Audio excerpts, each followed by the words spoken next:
judges before say that they didn't think that first-year law students were able to meet all the requirements of drug court, of just how difficult that they can make it, and then especially when you're in the state that you're in, trying to come out of that lifestyle, that it can just, and what I mean by that is just all the hurdles. You know, it's like, hey, pay all this money, but we're going to call you at any time in the day and make you come drug test, and then, but you don't have a car, you know, and it's like, dude, I mean, you can't even, I mean, how can hardly anybody pull that off, but yet you're there and it can be done. And if you will stay humble and willing, and I loved what she said, you know, just even about, you know, if you would ask me to do the hokey pokey or whatever it was, stand on my head, like I would have done it.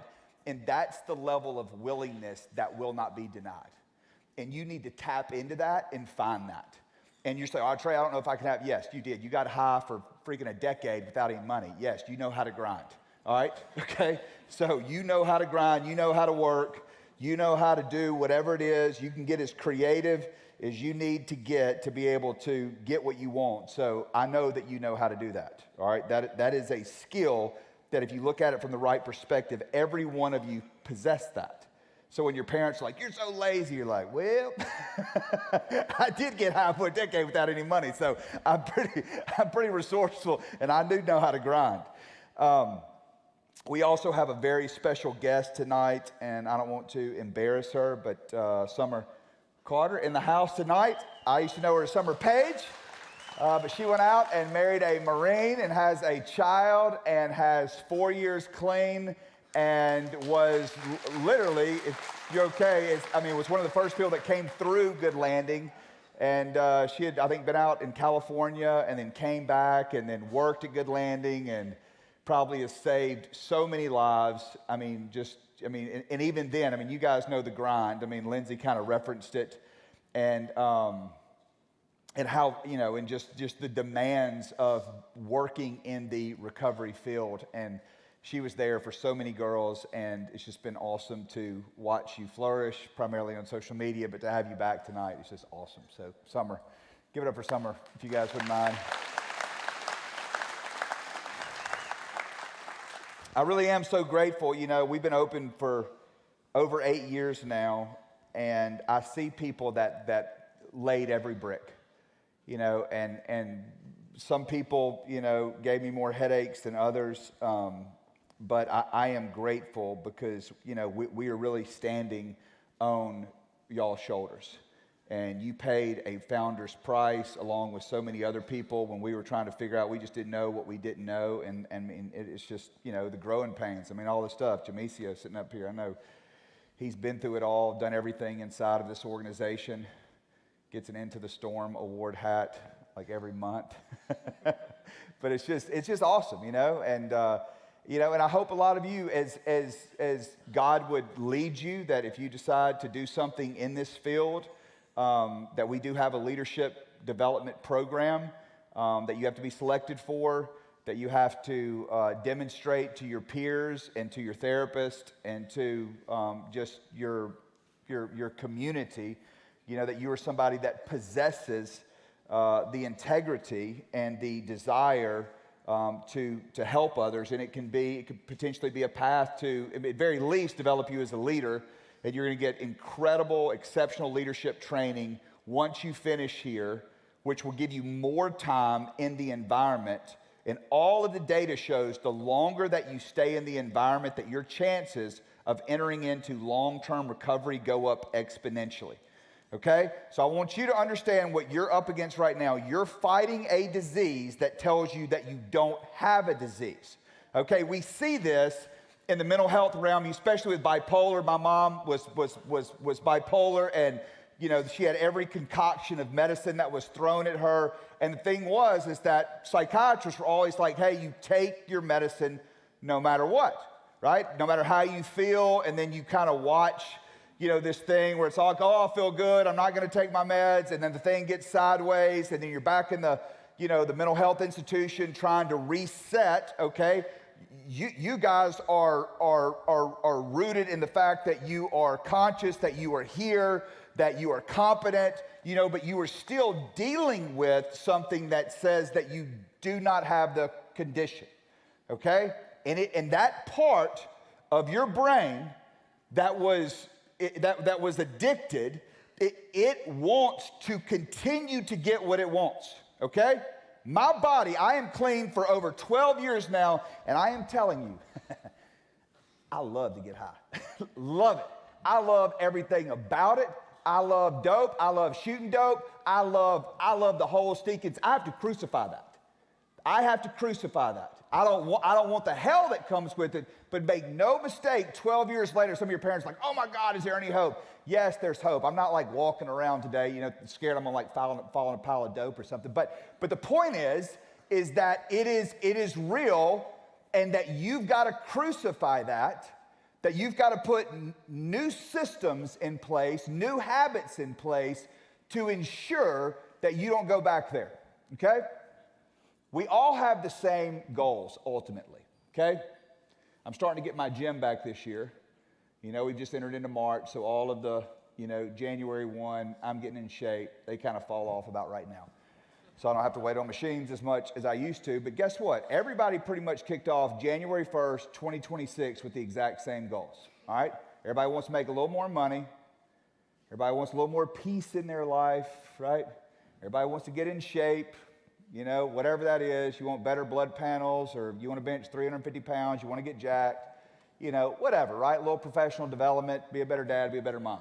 Okay, I'm telling you, the 300 plus million Americans, every one of them ultimately has the same goal, okay? Like some variation of that. But it's going to be very similar in their spiritual growth, make more money, get in better shape. About 6% are probably going to get there. Because here's the reality.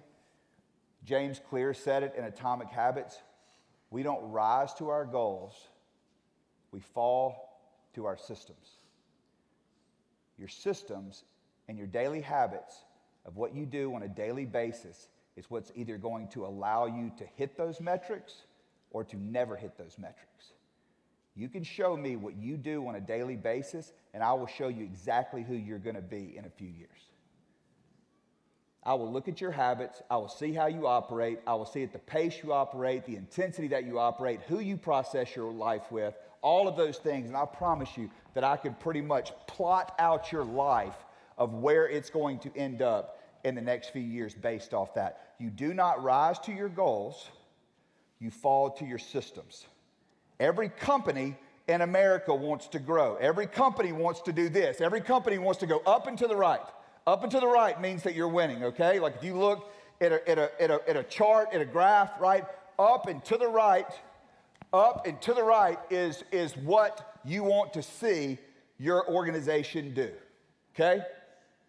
I mean, you might, like hit some slumps here and there, but that's what's going to show a living, vibrant organization. And the way you scale, the way you go multi-site, the way you go into other states, the way that you get bigger and have more reach and more impact is to figure out those systems. You ever been in a Chick-fil-A in California? Ever been in a Chick-fil-A outside of Atlanta, Georgia, where it was started? Okay, I don't care. I can blindfold you and I can put you in one off Santa Rosa Boulevard on the West Coast, right off the 101, right up the coast of California, and I could put you one in Decula, Georgia, or in Alpharetta, and if I blindfold you and take it off, you are not going to know which one that you're in. Those are systems. That is not by mistake. That's not an accident that they all say, my pleasure. That they all look like they're little perfect humans. And it's amazing, right? Because when you go to Decula, Georgia, I'll drive over to the Wendy's, and there'll be one girl in there with like her visor on sideways, like with two people in the car, like, oh my God, it's just, they're freaking out. And I go not 200 yards away to Chick-fil-A, and I feel like I just pulled up at the Four Seasons. I feel like I'm at a 5-star thing. They have the exact same talent pool. They didn't bust these people in from, wherever. I mean, those are the same residents in the same zip code, not two restaurants that ultimately have a, few items on the menu, and it is two totally different experiences. You want to know why? Systems. Somebody said Christian. Yeah. You have no idea. I bet Dave Thomas loves Jesus. No idea. No offense. I mean, I love Wendy's. Baconator, whatever.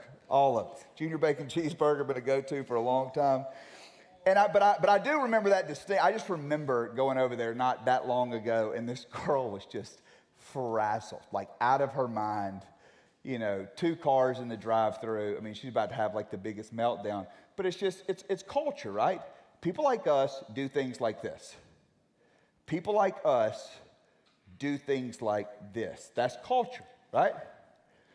You go back to where I'm from, all of us that got high, all of us that did meth, all of us that did dope, people like us do things like this. You understand that culture? I get high on every single hood on the planet, whether you can speak the language or you can't speak the language. Right? And so now what we're saying is, if you want recovery, if you want to be a part of the small percentage that walks out of active addiction into lifelong recovery, people like us do things like this. Now, you can butt heads and try to rewrite it and try to do it your way and try to go 1 foot in, 1 foot out. And I'll be sending you to Rob in a few months. Back to detox.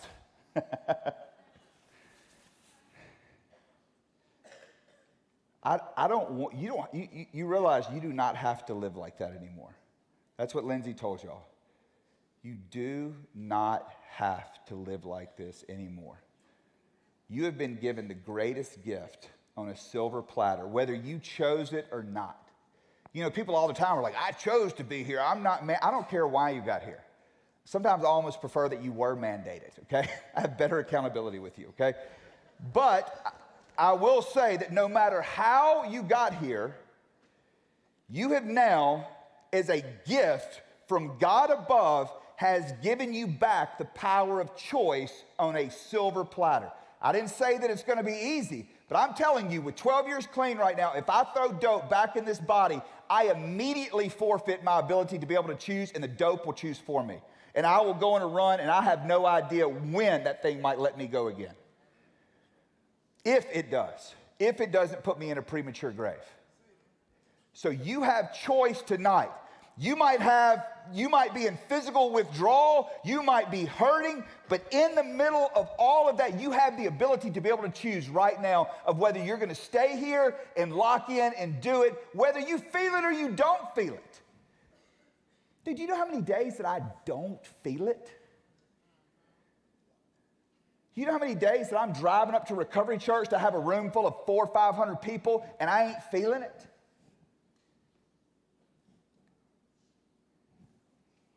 But you know what? I get up here and I lock in, and I promise you, I am lit right now. Okay? I am more alive in God sitting up here doing what I don't want to do, whether I feel like it or I didn't feel like it. Whether I show up when I'm tired and I don't want to do it, or whether I show up and I do want to do it and I got 8 hours of sleep and that coffee or that Celsius is hitting just right and everything's perfect and the worship, whatever it is, it doesn't matter that you show up and you do it, because the system is in place whether you feel like it or you don't feel like it.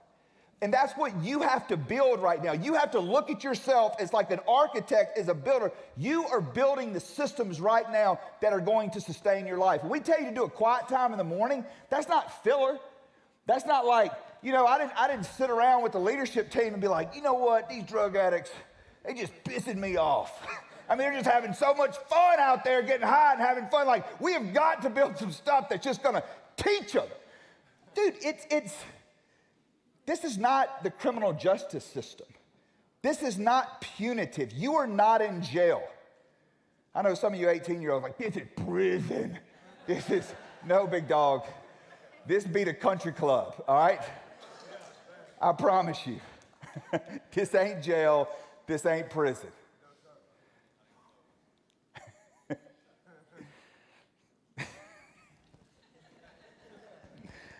Oh my God, dude. Seriously, this is not. I wish I could show you all the 10 treatment centers that I went through. State funded, bottom of the barrel, I mean, I remember you'd be there for 2 weeks. You're like, they had pay phones. You're like, can I make a phone call? You didn't care about the phone when you were smoking meth. What? I want to call my dad. You look at me like that again, boy, I'll throw you out on the street in the middle of the night. What? I'm serious. Literally, threw me out on the street. My dad came in. I got every America's Most Wanted, wit was there. I got every stinking dope cook in Mississippi in my apartment. My dad bust in there. I'm not even thinking about getting clean. Throw some dope in my shoe. First night, middle of the night, doing what a drug addict did, and they're putting me out on the street at 4 o'clock in the morning, just walking in the middle of nowhere, Mississippi. I'm talking like, you can't do stuff like that now. You can't do it. But I'm just saying, understand the place that you're in and how much that we are contending with you to fight for you to be in here. Stop fighting against that process. All we're trying to do, based on you showing up here and hiring us, that was always kind of the mentality of us whenever we were like in groups. So like, oh man, they're trying to brainwash us. First of all, you need to be brainwashed, okay? So let's just get that clear right now, and you'll be better off as a result of that, okay? You need to be brainwashed. Nobody's going to steal your personality or, turn you into something weird. You will be the best version of yourself on the other side of that. Okay, but if you change your relation with leadership, then it changes the entire process. If you look at me right now, like, why is this guy yelling at me? Who does he think he is sitting up there on this podium, like looking down at me like he's, whatever? No, this is the vantage point that I can best serve you. You flip that perspective and it changes everything. I can't have 500 one-on-ones. As much as I would love to get coffee and lunch with every single one of you, it's impossible. We were 20, 30, 40 people. I was the BD rep. I knew everybody's drug of choice. I cried with everybody's mama. I handed out every certificate. I don't do that anymore. I cannot do that. I cannot physically, logistically be there and do that. You know how bad that I would love to stay here tonight and go over to your apartment and cook out and order pizza and do all this stuff, but guess what? I got a 7-year-old that's playing baseball at 7:30, and the second I finish here, I got to haul Bud over there to watch him spin around out in right field until he finally figures it out. And I got to go over there. Bored out of my mind, but I love him, and that's my kid, and that's what I go and do, right? He's like the one kid that like doesn't dominate yet, so it's just like, I'm like, oh my God, Anyway, we're trying to pray for him. Maybe he's supposed to do something else. I don't know. But do you see what I'm saying? So I'm trying to give you the very best of what I can give you. When I'm thinking about these messages, I'm thinking about, man, like, what if my kid was out here? What was it like whenever 18-year-old Trey was sitting in his first treatment center? What was the message that I could have gotten that could have potentially stopped me from going through 9 more treatment centers and getting all those DUIs and stuff? It's an invitation into a better way of life. Whether you want to say I'm selling it to you, I'm trying to present it to you. I am just trying to teach you because you're sitting out there and you're like, oh man, it's going to be boring. Dude, I cannot tell y'all. Like, I want to be careful. All your parents going to pull you out of here of like, it's just, you know how like, whenever you started to get in trouble and you would have like a well-meaning coach or something and they would come up. Y'all probably heard me talk about this, right? They'd like say cuss word, trying to level the playing field, let you know they were cool. Do you know what I'm talking about? Seriously, and then, or there would be some guy, that's like, oh man, I heard Trey, I heard Wits, really struggling, and the banker guy comes up and he's like, oh, I remember whenever I was at the Sigma Chi house over at Ole Miss, and we used to drink on Thursday, Friday, and Saturday. You're like, look, moron, like we are not talking about the same thing. Okay? Like I do dope 24/7. Like I appreciate you trying to relate, but like we ain't talking about the same thing. I am telling you, I'm talking about the same thing. All right? I loved it. It was never, ever my idea to get clean. I don't care if I was running around weighing 120 pounds, hands shaking, looking at and running from stuff that wasn't there. I never once showed up to my dad's house and was like, hey, I think it's time to get some help. Never. It was always their idea, and they would always intervene like a train wreck into my life and force me into one of these places. So I just want you to understand, I'm on the other side of it. Love that life. I have means and resources to go back into that life. I can go back in that life and stay high the rest of my days if the feds didn't intervene, okay? I'm just telling you, I could go and stay high and have the means and the resources to stay high until the very end, and I would not trade this to go back for anything. Do you understand that? That's what I'm trying to tell you right now. I can go back if I want to. And I wouldn't be running around with, $25 in a lawnmower trying to figure it out. All right? I am telling you, this way is better. If you will give it a shot and then let it do what it's going to do. Right? You got to think, I'm just going to get super elementary with you in a second, okay? So, I have got a GMC truck, okay? It was manufactured by General Motors. I like that truck a lot. And God forbid, should it ever have a check engine light come on, okay? And I drove it over to McDonald's and pull up, and they say, yeah, what's going on? How can I help you? I'm like, well, I got a check engine light on in my GMC. They're like, what are you talking about? Like, we do fries, we do hamburgers, we do whatever. Like, we can't help you. Right? So if that check engine light comes on and I want that truck fixed, that asset that I paid a lot of money in, that I want to go back to a GMC dealership or a Chevrolet dealership where there is a certified master technician that can hook that up to a machine and pull those codes and figure out how to diagnose that truck to be able to fix it.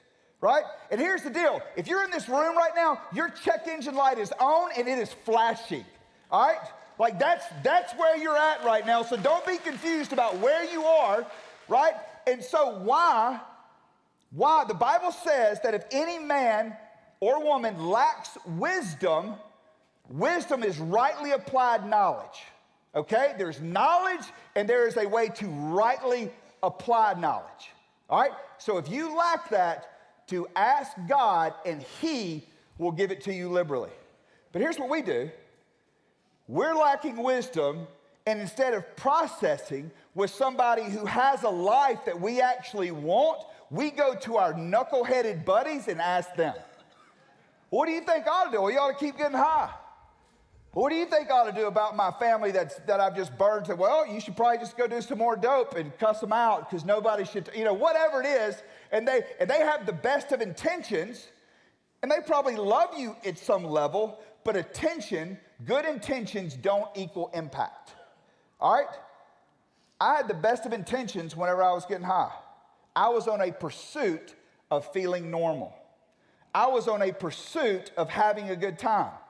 I wasn't on a pursuit of prison. I wasn't on a pursuit of, destroying my family and having everybody on the planet think that I was the biggest liar. I didn't get up every day and say, man, how can I be no, dude, I just wanted to feel normal.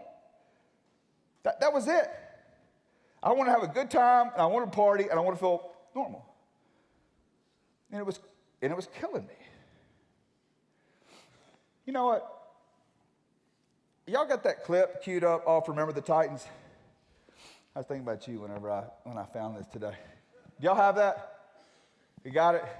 Just they're getting ready to run the clip. You can go ahead. If y'all know the story on Remember the Titans, Denzel Washington movie. I'll just let them play the clip and then I'll clean it up.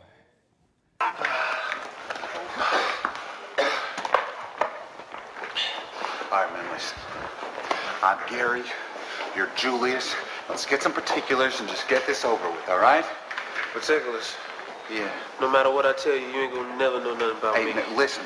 I ain't running any more of these 3 days, okay? Well, what I got to say you really don't want to hear, because honesty ain't too high up on your people priority list, right? Honesty? You want honesty? All right, honestly, I think you're nothing. Nothing but a pure waste of God-given talent. You don't listen to nobody, man. Not even Doc or Boone. Ship or push on the line every time, man. You blow right past them. Push them, pull them, do something. You can't run over everybody in this league. And every time you do, you leave one of your teammates hanging out to dry. Me in particular. Why should I give a hoot about you? Huh? Or anybody else out there? You want to talk about a waste, you the captain, right? Right. Captain's supposed to be the leader, right? Right. You got a job? I have a you job. You been doing your job? I've been doing my job. Then why don't you tell your white buddies to block for Red better? Because they have not blocked for him worth a plug nickel, and you know it. Nobody plays, yourself included. I'm supposed to wear myself out for the team? What team? No, what I'm going to do is I'm going to look out for myself, and I'm going to get mine. See, man, that's the worst attitude I ever heard. Attitude reflect leadership, Captain.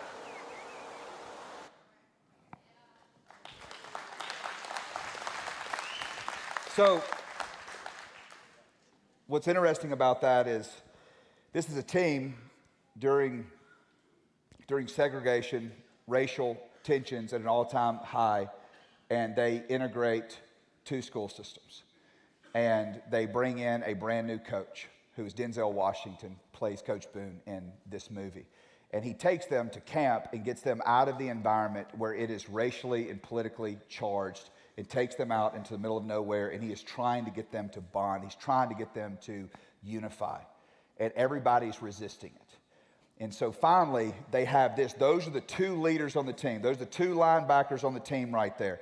And they are having their moment right there where they're trying to call each other higher. And then Julius looks back at Gary Bertier and just says, hey, attitude reflects leadership. And you need to go make sure that you take a stand. If you want me to buy in for this team, then you better take a stand for this team. And Gary leaves that conversation realizing that it is getting ready to cost him socially, is getting ready to cost him on many different levels. And he goes back to who is his best friend, who was the fullback that was not blocking, and holds him accountable, and the guy will not do his job, and he eventually turns that guy, his very best friend, into the coach and asks him to be removed from the team. All right, and that is where the team gels, and they go undefeated and end up winning a state championship, okay? But it also cost him his girlfriend, and it also cost him his social status. All right, so you're in this place right now where you have been locked into this other world for years. You've been locked into this other world. Your loyalty is there, and you don't know who you are. And so one minute you're in here, and you're at Recovery Church, or you're in group, and you're saying, man, I want this new way of life. I feel something different. I want to be a part of something. I want to be a part of something greater. And then in the next minute, then your loyalty's back to the streets. And you're talking about snitches, and you're using all this crazy stuff. And what you don't understand is that a new culture and a new alignment and a new loyalty has got to take place, and you have to divorce yourself from that old way of life. Do you understand that? When I'm talking about developing a perfect hatred for the old life, that's what you've got to do to be able to break away from it. Guess what? Guess what? When you draw the line in the sand and say addiction is taken this much and no more, it's going to cost you. It's going to cost you friends. It's going to cost you comfort. It's going to cost you. But I promise you, you're going to find yourself on a team that is not taking L's, that is not ending up in mental institutions, that doesn't have a permanent defects case, that doesn't involve probation officers breathing down your neck, telling you when you have to go pee, taking money out of your paycheck every single month, you getting evicted all of the time, you not being invited to Christmas dinner or whatever it might be. Do you understand that? Look what you're giving up. Look what you're letting go of to draw the line in the sand, to step up and have loyalty. And that's ultimately what leadership is. That's what leadership is. You got the pressure of the culture that you once knew, of all your friends. The second that you get your phone back and you turn that phone on, and here comes all the DMs, where you at, all the free dope, all the stinking girls that wouldn't hit you up while you were out there. There they stinking all are. And you're just like, bro, like it's going to be a real test. But everybody that's up here, everybody that is on this stage, to include Lindsay and me and Rob and Christy and every other leader that is inside of this room, Hobbs, Stacy, Charlotte, I mean, you look back there across that room and every single one of them that work here, Rahanic, every one of them that are inside this room right here at some point had to make that sacrifice. And that's why they're here. And that's why they're not a client right now. And there's no easy way around that. I want you to be like, oh, just say the prayer, you know, and do whatever. No, man, like every one of y'all are going to have your Garden of Gethsemane moment. You're going to have your crucible. You're going to have where you are going to be tried. You are going to be pushed. You are going to get a text. You are going to run into that person at the grocery store. I mean, I remember that. I mean, having almost a year clean, I'd gotten some sales job. I mean, somebody showing up at my work, you know, pulling out my drug of choice in their hand. I remember when I opened GoodLanding. You know what I'm saying? Dude comes back in, it's like, oh, I want to get it right this time, and puts an 8-ball of meth in my hand. I'm just like, you kidding me? Like, this is,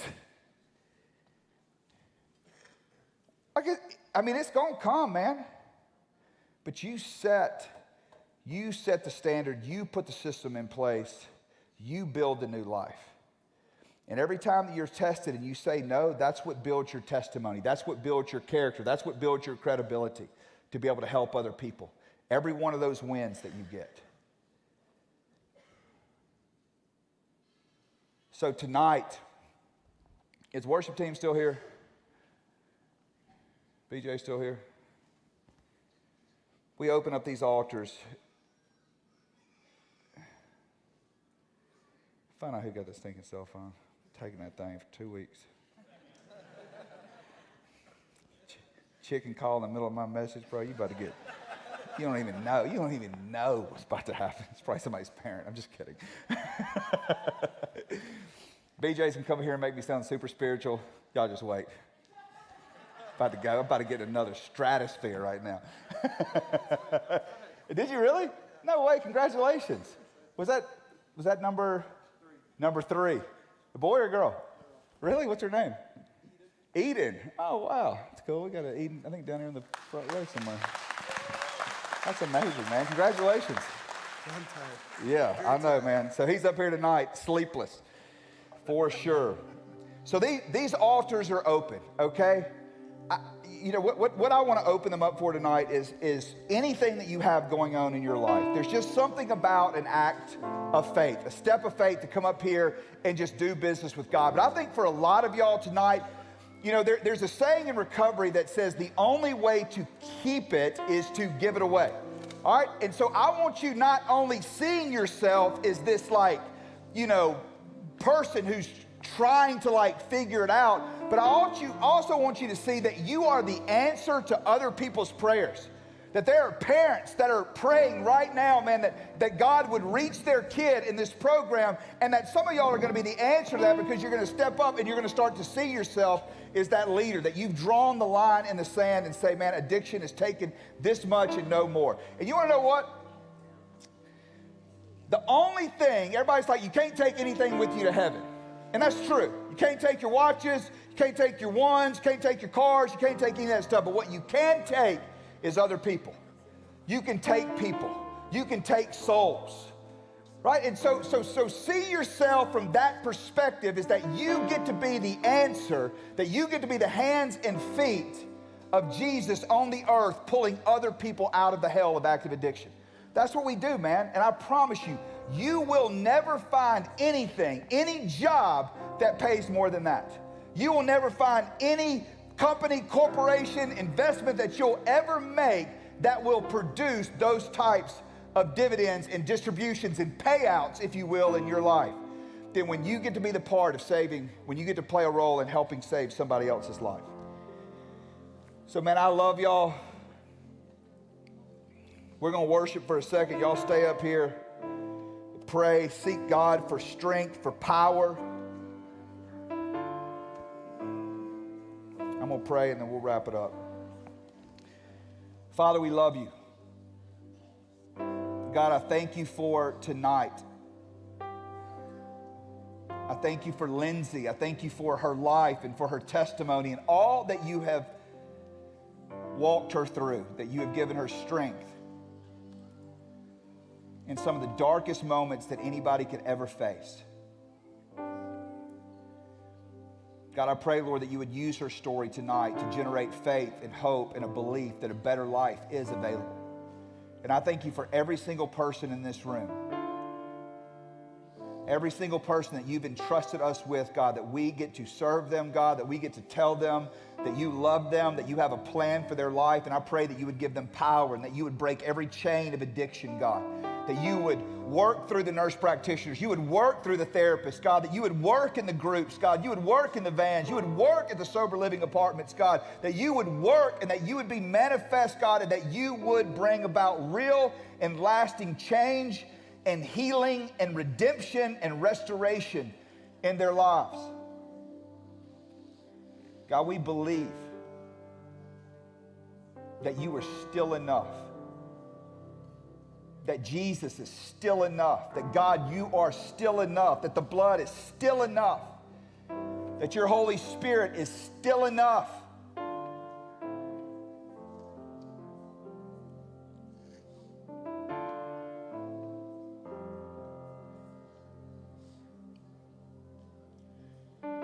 God, your word says that you can do exceedingly and abundantly above all that we can hope or imagine, according to the power that is at work within us.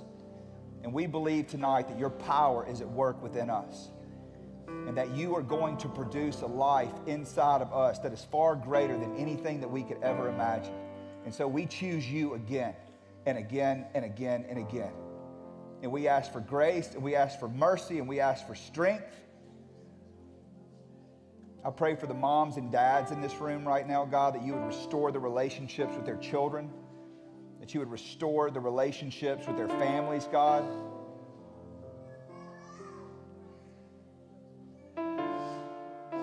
For marriages that need to be restored, God, that you would restore those.